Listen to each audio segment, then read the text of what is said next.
Steve, I've got a couple of questions to ask you, and I apologise for not having given you due notice of them in advance directly tonight, but these are subjects that you and I have debated elsewhere. From my own personal perspective, I have to say that it's adult social care that concerns me the most in terms of whether this council is vulnerable in terms of failure to deliver in some manner, shape or form. And you and I have discussed this before. Can you set out for me the support that's been given to the director and how we can be certain that our adult social care department is going to be as fully performing and as excellent performing as all the other services within the council are set to be in the very near future? We have a long way to go on adult social care, but let's put this into perspective. This is a service that is rated by government inspectors at level 3 on a 1 to 4 scale. So we have not got urgent issues in the world of adult social care. What we do require is a change in culture and a change in the way service is delivered, which we've already talked about through Councillor Parry's questions.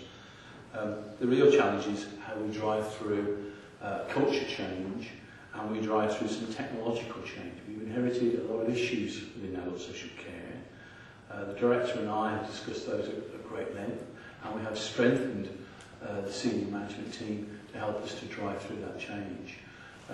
Obviously, at the same time as we're trying to drive through change, there are financial difficulties upon the service, and that will require some major policy decisions about moving from institutionalised services to personal services. And then on top of that, obviously there is the joining up of the agenda with the primary care trust. So let's not kid ourselves. There's a lot of change to be achieved in generally a service that has not seen a lot of change in the last few years. So it is a big challenge for us. And we are still working through the details of how and what will be achieved through that process. And those things will be emerging over the next couple of months. I think we've given you quite a good grilling. You've nearly had 2 hours of grilling, so I think I will call time on it when we do reach 2 hours. So that's a warning to everybody. There's only 8 minutes left, effectively, in terms of what goes on. I do have one other question to ask you personally, that's on a broader topic. When you were last before us, and as you have done tonight, you were setting very high benchmarks for yourself and for the council. And I challenged you in February, and I said, how would I know what success looked like? And I said I would return to that topic with you, so I'm going to challenge you.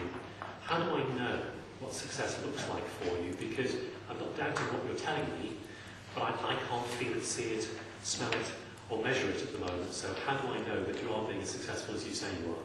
Okay. Well, I think all I would say on that one is read the executive reports that went to the executive last night. I think it will show you how this council is managing its finances. We are on target to come in on our budget. I will put that into perspective that out of the 9 new unitaries, nearly all of those new unitary councils are experiencing financial difficulties of up to £10 million in this financial year. So there's the first message about our finances. Our second message is about performance. And if you read that performance report, which is a whole range of performance indicators, that will show that we are on target to be a top 10 council out of the 150 single-tier councils at the end of March. These are not wishes, these are clear, factual information that we are on target. There will be a corporate area assessment report that will be out in the first week of December, and that will talk about the area of Cheshire West and Chester, and also this council and how it has moved forward. I'm not allowed to go into the detail of that report, but what I would say to you is that it's a very clear message that this council has got its act together and that it is making great strides, and that is a message from government inspectors. So that's very much a government point of view. In terms of other people, I think you've got to, a lot of that is anecdotal. So if you were to talk to, which I have done, to the other public sector agencies within Cheshire West and Chester, they are incredibly positive about what this council is doing. They believe that we have made great strides.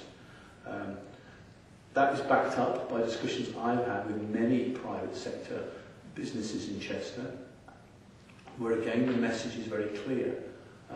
Quote, people have said to me that there feels a real buzz in Chester at the moment in terms of what this new council is about and what it is achieving. I've talked with colleagues from the voluntary sector, and I've talked with colleagues within parish councils, and again the same message comes out, that it is a lot better and that the council is moving forward. So there is a feel outside this council that this council is moving forward. We talked about our staff, and I think there is more to do, but nevertheless it is not a one message that morale is low.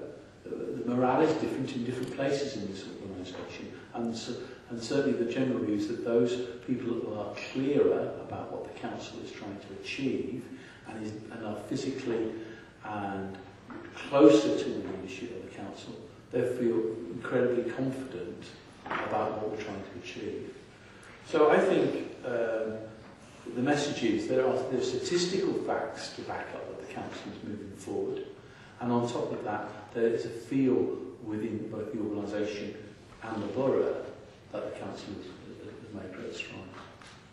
You can draw that to an end, and I thank everybody from the members of the public who have attended. On the basis of that sort of private session, I shall pause and let you all leave.